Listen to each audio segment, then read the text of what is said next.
to Redfield, South Dakota. The reason I want to take you here is because this is how most of the world's population lives. That is, outside of large metropolitan areas. If you live in a place like Redfield, South Dakota, you become ill, you have to go to a hospital, you'll likely go to a small community hospital that is very different from the hospitals that you might know here in Stanford, in San Francisco, in Boston.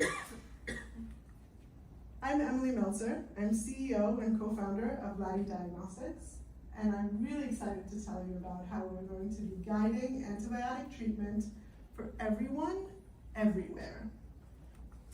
In a place like South Dakota, if a patient arrives in the ER with symptoms that indicate a bloodborne infection or sepsis, the physician who sees him knows very well that this is a condition that can escalate very, very quickly to organ failure and death, unfortunately.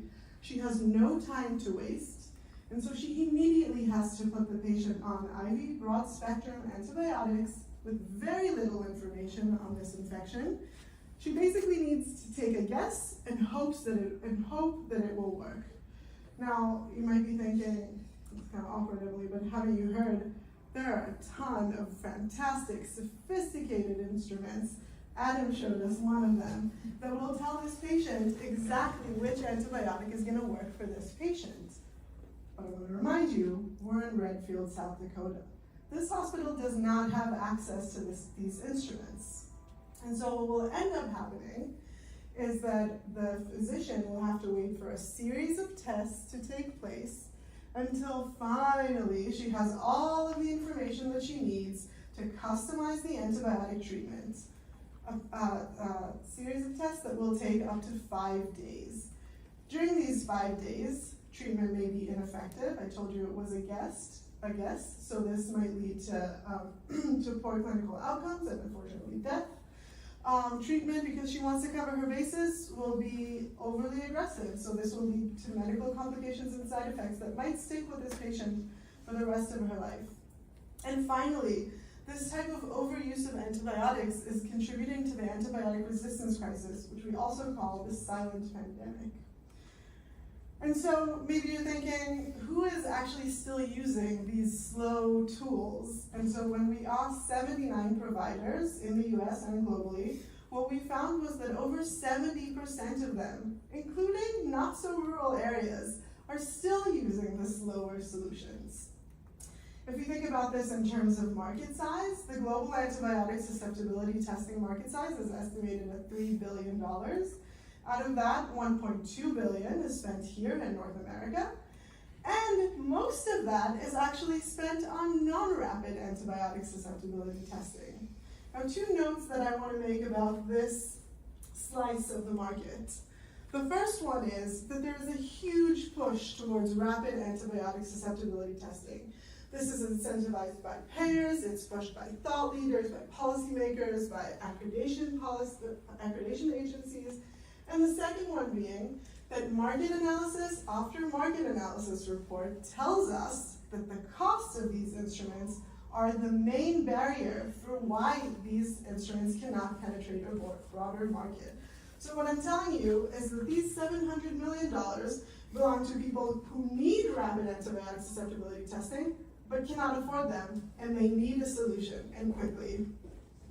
So that's where Latde comes in. In the current model, as Adam prepped the stage for me, thank you, Adam.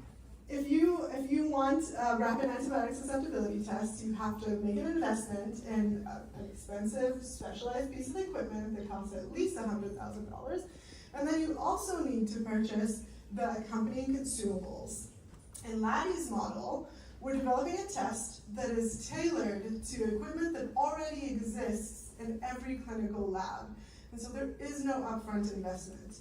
All we're selling is the consumables that perform as well, if not better in many ways, than our competitors. And this will still enable us to take this days-long turnaround time from 5 days to 1 day or less. Now, how are we going to do this? When I talk about low-cost technologies that we use for this purpose, the reason that they take so long is because we need to wait for generations of bacteria to grow over days and days to reach a detectable critical mass. But at Latde, what we're doing with our technology is just looking for a few single events where bacteria uptake a bait, very much like a fish would take up bait off a hook. And in this case, the bait is really just a building block of the bacterial surface.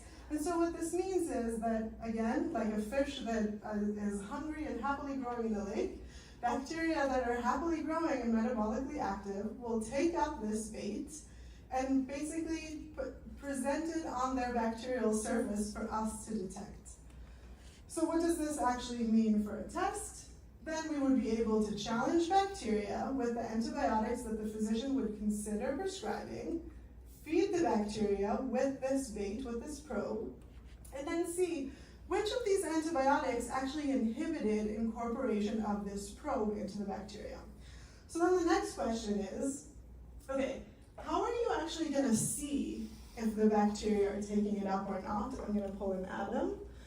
You guys all already know the answer to this, because you've used dozens, hundreds of these in the last couple of years, an at-home COVID test, right? And so what we did was really couple these two technologies. We developed and patented a technology that allows us to use lateral flow to phenotypically detect bacterial growth. And so in our first product, what we plan to do is include a panel of antibiotics that, again, would be relevant to whatever this physician would consider prescribing, and be able to tell phenotypically if the antibiotic worked or not. And so what this means on the bottom line is, again, similar to Adam, basically there's no maintenance, there's no training, there's no repairs, because there's no instrument, especially in a rural area. You can wait weeks, if not months, for a technician to show up and do either one of these things. Again, because there's no instrument, there's no sample capacity limitation, there's no space requirement, again, a huge problem with smaller labs. And because this is a direct growth indication, it really doesn't matter what the antibiotic is, what the resistance mechanism is, or even really what the species is. And because of how simple this test is, it does have point of care potential for future applications. I started this company with Sloan Segrist, who's a professor at UMass Amherst, and we work very closely with experts in business,